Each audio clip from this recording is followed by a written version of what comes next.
कुरान मजीद में अल्लाह करीम ने अपने बंदों की ये शान बयान फरमाई है कि वइबादुर रहमानिल्लज़ीना यमशूना अलल अर्दि हौना। फरमाया जो रहमान के बंदे हैं वो ज़मीन पर आजिज़ी के साथ चलते हैं। वइज़ा ख़ातबहुमुल जाहिलूना क़ालू सलामा, और जब जाहिल उनसे मुखातिब होते हैं, जब वो जाहिलों से बात करते हैं और जाहिल जब उनसे झगड़ा करना चाहते हैं तो वो सलाम करके गुजर जाते हैं। रहमान के बंदे उलझाव पैदा नहीं करते।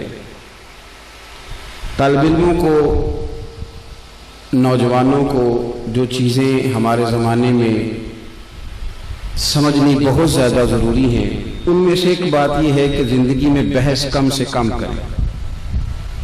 किसी बदमज़हब से, दीन के किसी ऐसे शख्स से गुफ्तगू करना हो तो वो भी जो उस फन का माहिर होगा वो आदमी बात करेगा।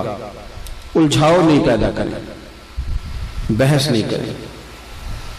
हमारे यहाँ जो बहस होती है आम लोगों की, वो बहस अक्सर उलझाव पैदा करती है, उलझे नहीं। मुल्ला जलालुद्दीन रूमी ने एक बात लिखी है, तफरीह तबा के लिए भी अच्छी रहेगी और समझने के लिए भी अच्छी रहेगी। वो कहते हैं कि गधे और घोड़े की बहस हो गई थी। गधा कहता था कि आसमान का रंग काला है और घोड़ा कहता था कि नीला है। हालांकि बात घोड़े की ठीक थी।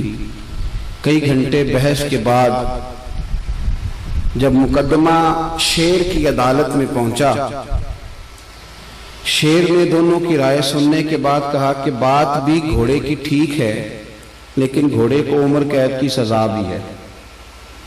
उसने कहा बादशाह जी तो बड़ा जालिमाना फैसला है कि बात भी मेरी दुरुस्त हो और सजा भी।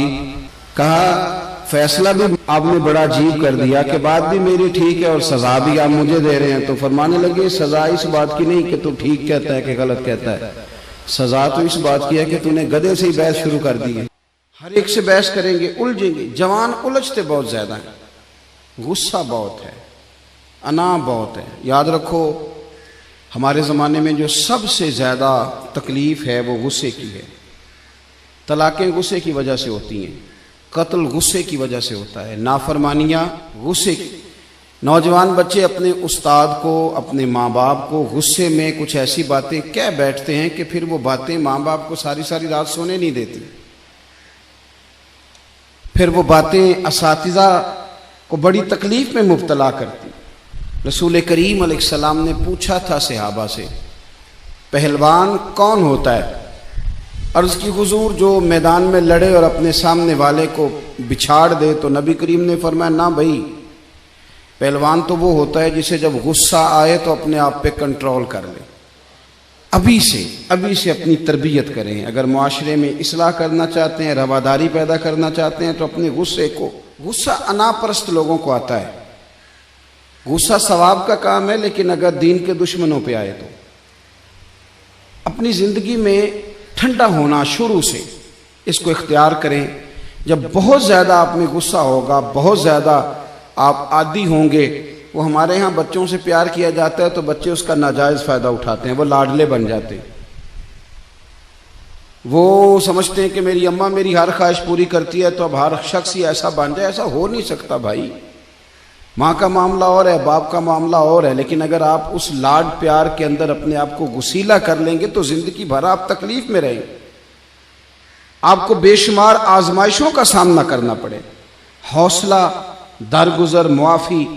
नबी करीम सल्लल्लाहु ताला अलैहि वसल्लम ने जिस चीज़ के साथ दुनिया को फतह किया उसमें सबसे अहम रोल दरगुजर का है। अगर आप माफ़ करना नहीं जानते तो आप तो अपनों के साथ भी दुश्मनी रखेंगे, इसलिए कि कमज़ोरियाँ तो हर बंदे में होती। फिर तो आप अपनों से भी हट जाएंगे। ज़िंदगी में बहुत ज़्यादा ज़रफ़, बहुत ज़्यादा हौसला पैदा करें। एक इस्लाम के जो हीरो गुजरे उनमें एक हीरो का नाम है हज़रत उमर बिन अब्दुल अज़ीज़। ये बादशाह भी थे और अल्लाह के वली भी थे। बादशाह वक्त होने के बावजूद ना रात को 2 घंटे वक्त निकाल के तो टोपियां सिया करते थे। टोपियां सीते थे, खग्गे की टोपियां बनती थी, खजूर की छाल की वो सीते थे और बेच के गुजारा करते थे। 3 सिपारे कुरान पाक के रोज पढ़ते थे। कभी कभी इस बात पे बड़ा दुख होता है कि फजर की नमाज के वक्त 6 लोग होते हैं मस्जिद में, और ठीक 1.5 घंटे के बाद जब स्कूल कॉलेज का टाइम होता है तो रस्तों में जगह नहीं मिलती गुजरने के लिए। अगर आपको आपका मुस्तकबिल सबको उठा देता है 7:30 बजे आपका मुस्तकबिल, तो क्या कब्र अशर के लिए आप 1.5 घंटा पहले नहीं उठ सकते? यानी वही सारी कौम जो 1.5 घंटा पहले दरवाजे बंद करके मुकफ्फल सो रही है, वो सारी सड़कों पे, रास्ता ही नहीं मिल रहा। इतना बड़ा जुल्म। मुझसे एक बच्चे ने, एक दोस्त ने कहा नमाज में दिल नहीं लगता। मैंने कहा दिल का तो मामला ही नहीं, ना भी लगे तो नमाज तो फिर भी पढ़नी है। नमाज को दिल लगी का नाम है, नहीं लगता तो न लगे। दवाई खाने में दिल लगता है? चलो ये बताओ, स्कूल आने को दिल करता है? अब तो हंसने लगे सारे। कॉलेज आने को दिल करता है? पेपर देने को देते हो कि छोड़ देते हो? सारा साल मेहनत की, पेपर देने को दिल ही नहीं कर रहा। यहाँ तवीज़ लेने जाते हो, दम कराऊं जी मेरा दिल नहीं कर रहा। अजीब फलसफा है ना साहब। एक दोस्त ने मुझे कहा नमाज में दिल नहीं लगता। मैंने कहा क्या करते हो? कहता मैं वापडा का मुलाजिम हूँ। तो मैंने कहा आपने कभी नहीं कहा कि मेरी तनख्वाह आ गई है बैंक में पर मेरा लेने जाने को दिल नहीं कर रहा, कोई दम कर दें। कभी नहीं आपने कहा कोई तवीज़ दे दें। ये झूठ का पलंदा है। ये तो बात है अहमियत की, ये तो अहमियत की बात है। एक दोस्त इसी तरह फरमाने लगे कि पीर साहब मेरा दिल नहीं लगता नमाज में, सुबह नहीं उठा जाता। तो सऊदी अरब में वो काम करते हैं। तो एक रात को मिलने आए, कहने लगे सुबह की फ़्लाइट से लौट रहा हूँ, क्या टाइम है? कहने लगा जी सुबह 4 बजे की है। मैंने कहा तेरी तो रह जाएगी, इसलिए कि तेरी तो सवेरे आँख ही नहीं खुलती, तूने खुद बताया कि फजर नहीं पड़ता। कहने लगा जी मैंने 48,000 की टिकट खरीदी है, मेरी आँख लगनी नहीं सारी रात। तो मैंने कहा साहब असल बात अहमियत की है। अगर 48,000 की अहमियत इतनी है कि वो मिस नहीं होगी, तो अगर पता चल जाए कि नमाज की अहमियत कितनी है, फिर नमाज भी मिस। तो जिंदगी में रवादारी पैदा करें और साथ साथ दरगुजर से काम लें। देखो हजरत उमर बिन अब्दुल अजीज रहमतुल्लाह अलैह बादशाह थे, दरवेश थे। कुछ बादशाहों की लोग इज्जत करते हैं सियासत के लिए, और कुछ की कदर करते हैं दिल से। लोग उनका बड़ा इकराम करते थे। तो एक दिन आप रात को गश्त के लिए निकले, 2-3 गार्ड सिपाही आपके साथ थे।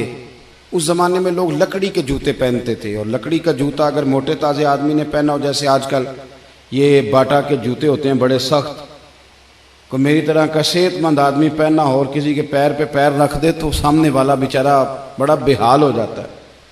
हज़रत उमर बिन अब्दुल अजीज गुजर रहे थे, लकड़ी के जूते थे। एक बुजुर्ग ना सोए हुए थे गली में, ज़मीन पे चटाई बिछा के।